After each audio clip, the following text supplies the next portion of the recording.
Just actually look back, 8 seasons at Georgia Tech. What was the football culture down there like? What was it? Oh, yeah, we had a great culture. I was there from 95 to 02. Won a lot of games. Beat Georgia 3 years in a row. In 1998, I think we were 11-2. Beat Notre Dame. Joe Hamilton finished second in the Heisman. That was the year Ron Dane won it. Joe was our quarterback. I coached George Godsey there, one of the greatest quarterbacks ever play. And then obviously Brent Key was a captain of a team that I was an offensive coordinator of. So yeah, very familiar. My oldest son was born in Atlanta when Colleen and I were at Georgia Tech, so we were there for a long time. Just, I know you had the stint at Brown, but was that really where it began, where you became a positional coach and a coordinator? And yeah, that's a good question. I graduated from Brown, and much to my parents' dismay, I went into coaching. My mom especially was like, "What are you doing with this Brown degree?" But that's what I decided to do. That's what I wanted to do. But anyways, coached 2 years at Brown, and then I had a friend of mine who ended up being like one of my best friends. Unfortunately, Jim Bernhardt, who passed away a couple of years ago from cancer. He was really close with George O'Leary, who was the head coach there. And they were looking for a GA. George O'Leary said, "I need somebody smart enough to get into graduate school at Georgia Tech and dumb enough to want to be a coach." And that was me. So I raised my hand. And that was supposed to be a joke, but nobody's in a joking mood. But anyway, so I went down there, and I was a GA for 3 years. And then and one of the greatest parts, same thing I would say about Coach Belichick, the best parts about Coach O'Leary and guys like that are that they promote from within. So I was promoted, from within, and it was really one of the turning points in my career, no doubt about it. I owe a lot to George O'Leary. just stick with him and I'll get off it. But Yeah. I mean, he was the National Coach of the Year, Yeah. two-time ACC Coach of the Year. It must have been a great mentorship for you. Yeah, he was tough. I mean, he was tough. He was very disciplined. Our practices were tough. I guarantee you, Coach Key, playing for George O'Leary and working for Nick Saban, I'm sure that you can see it on film. They're a very tough football team. But yeah, we were tough. We had a lot of great players on defense. We had a lot of guys that played in the NFL. So yeah, he ran a great program, and I was able to work for guys like Ralph Friedgen, who was the offensive coordinator there. I learned a lot about offense from Ralph. He was an unbelievable assistant coach there, who then went on to be the head coach at Maryland. I worked for him at Maryland too. So we had a lot of future head coaches on the staff. We had Randy Edsel, Ralph Friedgen, Ted Roof, myself, Doug Marone, all on the same staff. So he had some really strong staffs there. Just one more on Brent. Could you tell back then that he would be a head coach someday? Yeah, I mean, Brent was a captain. Brent was a tough guy. I mean, Brent was a leader.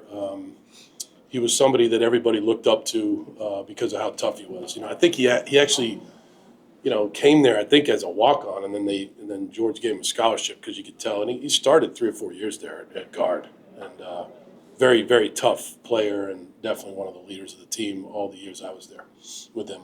Coach, just wondering, Grayson and Dylan have kind of gone back and forth depending on who starts, who goes into the game, and they both played a lot of different times. Do you think that's something that shakes any of their confidence at all, or is that, would you go back and do that any differently? Yeah, I think some of it, they have to give us confidence. It's important for us to have confidence in them. So we give them, they've each played a lot, and they've done some good things and some not so good things. And, we think what's best for the team, we try to make the best decision. It's not just something that I decide alone. I'm not the final, I am the final decision maker, but, hey, what do you think here? And what do you think? And I thought when Dylan went into the game last week, other than a few plays, obviously, I thought he played pretty well. Yeah. So, that's just the way it's been going. I was to say, he still, I think, has a pretty high completion percentage, like top 30 in the country still.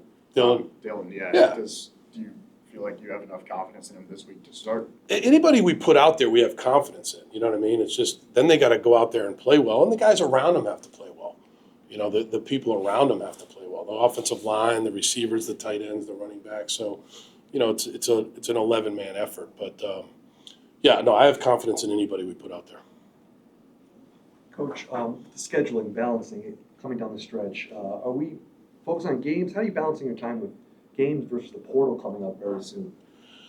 Yeah, it's hard to answer that because the portal, we don't know who's going to be in the portal, but obviously we're doing our due diligence on Foundation. different resources that we have to try to project the portal. But it's very, like I said last week, and give me a minute on this. I believe, this is just me, at Boston College, this is just my opinion, the portal is very, very difficult. Very, very difficult. You have no idea at this point who's going to be in the portal. You cannot tamper with anyone in the portal. You can't tamper with anyone. So, you do your due diligence. You look at certain things that you have relative to resources that you have to try to project who might be in the portal. Okay, well, there's thousands of names, so it's impossible. Okay, then, all right, what type of student is he? What type of person is he? What type of player is he? Where does he fit in your program? How does he fit at Boston College? Right? This is a Catholic Jesuit school, as you know, that is a smaller school, that's a high academic school. Are they going to be able to transfer all of his credits into Boston College? What type of money is that guy looking for? Okay, what type of money do we have to be able to compensate that player? There's just a lot of different things that go into it, so it's difficult to say, like, we work on it every single day, but it's hard to say who that'll end up being.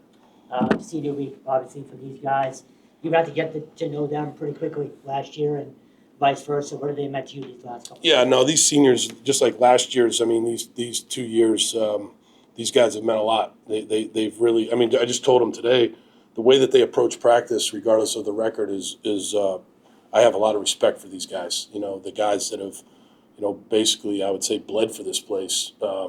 And they've had some ups, and obviously we've had some downs, but these guys have laid the foundation, I think, for what I believe is a bright future. But we owe a lot to these guys, and they mean a lot to me personally, no doubt about it. Lewis is closing in on the all-time receiving record. Can you speak to what he means to you? What makes him special, essentially? Yeah, I mean, he's a very instinctive, very tough player. Could have left, could have gone to several different schools, stayed at Boston College, stayed loyal to BC. And for him to be able to have a chance to break the record is really a testament to him and his work ethic, his toughness, his competitiveness. Awesome guy. Like I've said, whenever I've been asked about Lewis Bond, he'll go down as one of the best to ever play here at that position. No doubt about it. How does he get so open? I think he's very instinctive. He understands defenses. He understands the difference between man and zone. He knows how to attack the defender in man. He knows when to sit down in zone. He understands the offense. He knows how to, get open with different schemes that we run. So he's a very, very smart player. Getting into the end of the season, as you build into next year, what's one lesson from this season that you want to carry into the offseason? I mean, it'll be hard for me to say that right now because I'm focused on Georgia Tech. That'll be a postseason deal where I'll, we'll do a deep dive and figure out all the things that went wrong and try to fix them to the best of our ability. But 1 year is very different from the other year, so we'll see how we, how the offseason goes relative to recruiting and all those different things. But we'll cross that bridge when we get to it. Obviously, we talk a lot about the quarterbacks you guys have faced this year, but Haynes is probably up there with, maybe the best in the country. Just talk about, what he brings to the field, what you see from him on tape, and how tough he is as a player. Haynes King, without a doubt, Graham, is one of the best players that I've seen in 2 years. He is the toughest. He is the most competitive. I can't say enough about the amount of respect that I have for him, the way that he plays the game, the passing game, the running game. This guy has, a ton of their production. The way that they use him is incredible to me. They do an unbelievable job. Buster Faulkner, Brent, they do a great job with their offense, and he is the leader of it. He is a competitive, tough, without a doubt, one of the top players that we've faced in the 2 years that I've been here. And just wondering, they're at the top right now of the ACC, but it's still a pretty wide open conference. Yeah.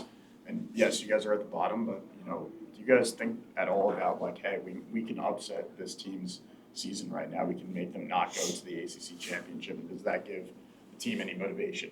I mean, I think our guys, look, I really believe that. I don't think it's that motivation specifically. I think it's more about like, our last home game and being able to send the seniors out a winner. But I think our guys, you're here and you watch, you see the way they practice. They approach every day and they compete. We were out here for a while today at longer practice on a Tuesday, and they're competing hard. They're doing everything they can to try to go out there and win. So I don't think it's all about what you were saying. I think it's more about, hey man, keep banging on the door and keep trying to make plays so that we can, get on the winning side of things.